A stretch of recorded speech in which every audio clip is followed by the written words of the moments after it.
여러분, 구독, 좋아요, 알람 설정까지 눌러주세요. 안녕하세요. 부동산 부자 공식의 한정훈입니다. 자, 정부의 집값 때리기, 부동산 때리기 정책이 계속 지금 나오고 있습니다. 자, 그렇다고 과연 집값이 잡힐지는 의문이지만 어쨌든 우리는 거기에 대해서 계속 대안을 만들어내야 되니까요. 자, 오늘의 주제는요. 아파트 리모델링 재건축 시장의 대안이 될까, 이런 얘기입니다. 지금 정부에서, 특히 서울시에서는 이 강남 집값을 일단 먼저 잡자, 거기에 강남 집값의 가장 대표적인 화두는 재건축이다. 그러니까 재건축을 막는 그런 정책. 강남 집값이 오르면 주변 집값이 따라 올라서 분양가를 다 이렇게 끌어올린다, 이런 논리거든요. 과연 맞는지 안 맞는지는 모르겠지만 어쨌든, 자, 아파트 리모델링 재건축 대안 될까? 자, 시작합니다.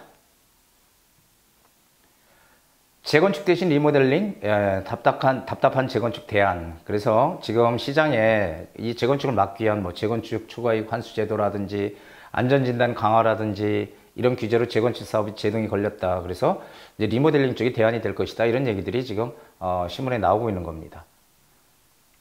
자, 아파트 리모델링은 뭐냐? 그렇다면 우리가 그냥 인테리어 하는 리모델링이 아니고요. 아파트 리모델링인 것은 거의 다 부수는 거예요. 그 뼈대만 남겨놓고 다 부셔서 새 집으로 만드는 겁니다. 주차장부터 몽땅 다. 그래서 기존 건물에 기둥볼을 남겨놓고 나머지 부분을 철거해서 새로 건축하는 주택 재생 사업이다. 자, 리모델링 법이 생긴 의미를 한번 보면요. 2014년 4월 1일 날 국회에서 리모델링 법이 통과가 됐는데 이 의미는 뭐예요? 재건축 연한이 거의 안 됐더라도 이게 오래돼서 낡고 그런 아파트들이 있다. 그리고 서로 재건축 연한 30년이 되더라도요. 이게 사업성이 있어야 재건축하는 거잖아요. 용적률이 낮아서 이렇게 사업성이 나온다 그럴 때 재건축을 하는 건데, 지금 전국에 상당히 많은 아파트들이 용적률이 높게 이렇게 지어진 아파트들이 많거든요. 특히 이 서울 같은 경우는 90년대 후반에 지은 아파트들은 용적률이 다 300%가 넘어갑니다.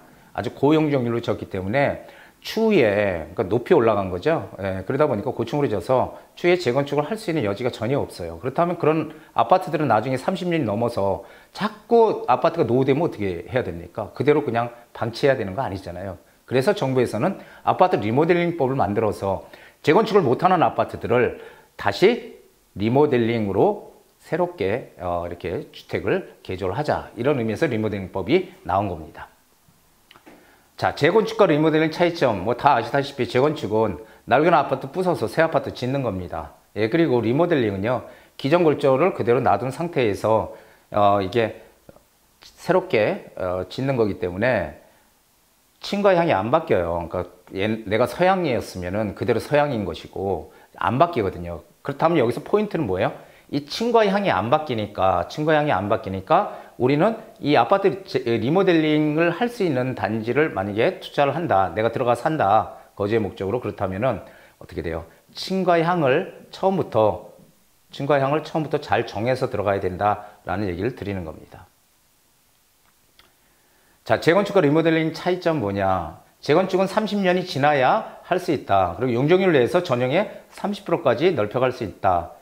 공사 기간만 최하 3년에서 4년의 기간이 걸린다. 시간이 많이 필요하죠. 자, 즉 아파트 리모델링은요, 15년만 되면 가능합니다. 15년. 이게 30년하고 15년하고는 어마어마한 차이죠. 그리고 용적률과 관계없이 전용의 40%까지 증축을 할 수 있다. 그리고 공사 기간이 짧다라는 것입니다. 이게 리모델링과 재건축의 커다란 차이점이다, 이렇게 보시면 되겠습니다. 자, 수익 리모델링. 자, 리모델링으로 늘어난 가구는 기존 가구의 15%에 불과합니다. 15% 이상 늘릴 수가 없어요. 그런데 현행 리모델링은 어떻게 돼 있어요? 용적률 총량제 방식을 취하고 있어요. 자, 그렇다면은 이게 무슨 얘기냐면 단지별로 용적률을 정해놓는 겁니다. 정해놓고 한도 내에서만 리모델링 사업을 해라. 즉 20평형을 만약에 20평형 국민주택 규모 이하잖아요. 25.7평 이하니까. 그러면 20평형을 리모델링을 한다 할 때 국민주택 규모 이하이기 때문에 최대 40%까지 넓혀갈 수 있거든요. 20평을 40%까지 넓혀가면 28평이 되는 거죠. 40%가 넓혀가면은 용적률이 40%가 늘어나는 겁니다. 그러면은 이미 용적률을 다 써버린 거예요. 이 40% 넓혀가면. 그렇기 때문에 이 면적이 이랬던 것이 이렇게 늘어나는 거거든요. 이렇게 늘어나기 때문에 이미 위로 올릴 수 있는 수직 증축은 불가능하다는 것입니다. 그런데 할 수 있는 방법이 하나 있습니다. 그게 뭐냐면은 만약에 전체 40%를 쓴다, 용적률을 40%를 쓴다 그러면은 용적률의 15%만 올리는 겁니다. 수직 증축으로. 그리고 나머지 25%는 뭐예요? 가구별로 늘리는 거예요. 내가 15평이면은 거기서 25%를 더 늘리는 거죠. 자, 그러면 이렇게 되면은 이게 좀 어려운 얘기가 뭐냐면은 그렇게 가면은 수직 증축도 하고 수평 증축도 할 수 있는데 문제는 뭐냐면은 소형 평형 때는 사실은 내가 15평에 있다 그러면은 40%를 넓혀서 6평이 넓어지면은 21평이 되는 거잖아요.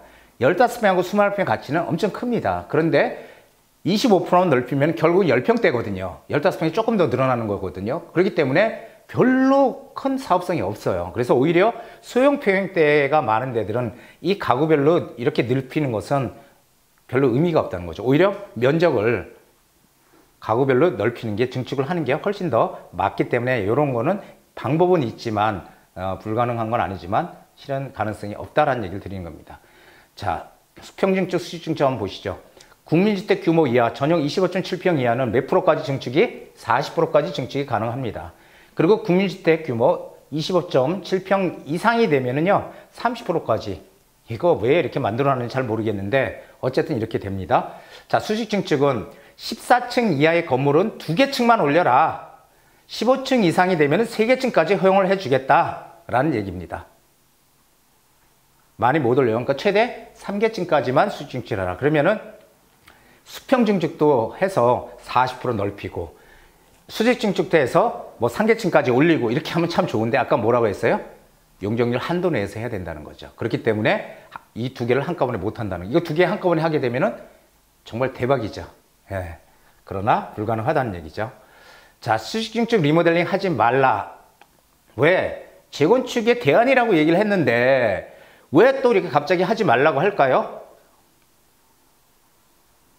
이게 수직 증축을 하게 되면은 이게 안전진단이 강화됐어요. 지금 수직 증축에 대한 안전진단. 왜요?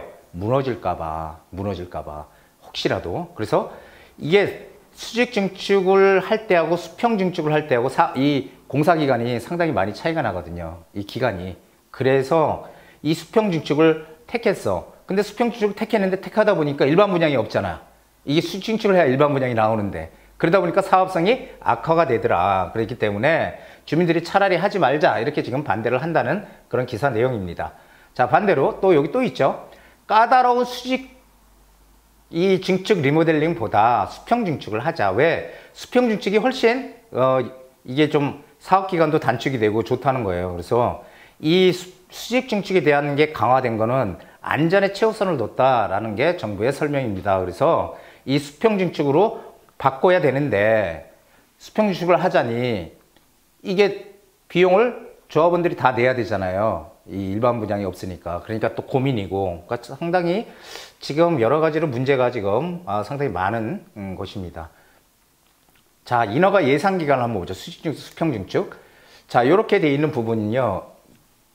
여기는 이게 수평 증축이 없는 겁니다. 수직 증축에 있는 거거든요. 여기 보세요. 1차 안전성 검토, 2차 안전성 검토, 2차 안전진단까지 해서 이 수평 증축 한 19개월이면은 이게 다 절차가 끝나는데 수직 증축은 37개월 걸린대요. 거의 그쵸, 배 이상 걸리는 거죠. 이렇게 되니까 자꾸 이 수평 증축 쪽으로 바꾸려고 하는데 또 사업성이 없으니까 이 지지부진하다 이런 얘기죠. 그러니까 이러지도 못하고 저러지도 못한다라는 얘기입니다. 자, 리모델링 진행 상황을 보면요. 지난해 말 기준으로 해서 수도권에서 리모델링 진행 단지가 24개. 상당수가 뭐를 택해요? 이 수직 증축을 택한다는 겁니다. 왜? 일단 사업성이 나오잖아요. 일단 3계층 이상, 2계층, 3계층 이상 올릴 수 있으니까 그걸로 내 추가 부담금을 또 이렇게 완화시킬 수 있잖아요. 예, 사업성이 그래서 있는데 진행이 안 되고 있다는 거. 아직까지 착공에 들어간 단지가 한 단지도 없다는 겁니다. 지금. 그래서 이게 절차가 까다롭고 해서 상당히 지금 어려운 그 문제점을 가지고 있다는 거죠. 자, 그렇다면 도대체 하라는 거냐 말하는 거냐. 예, 그렇다면 어떤 것들이 우리가 이 아파트 리모델링에 우리가 투자해야 될 방향이 과연 어떤 방향으로 가는 게 최선인가 하는 것은 다음 편에 준비를 해드리도록 하겠습니다.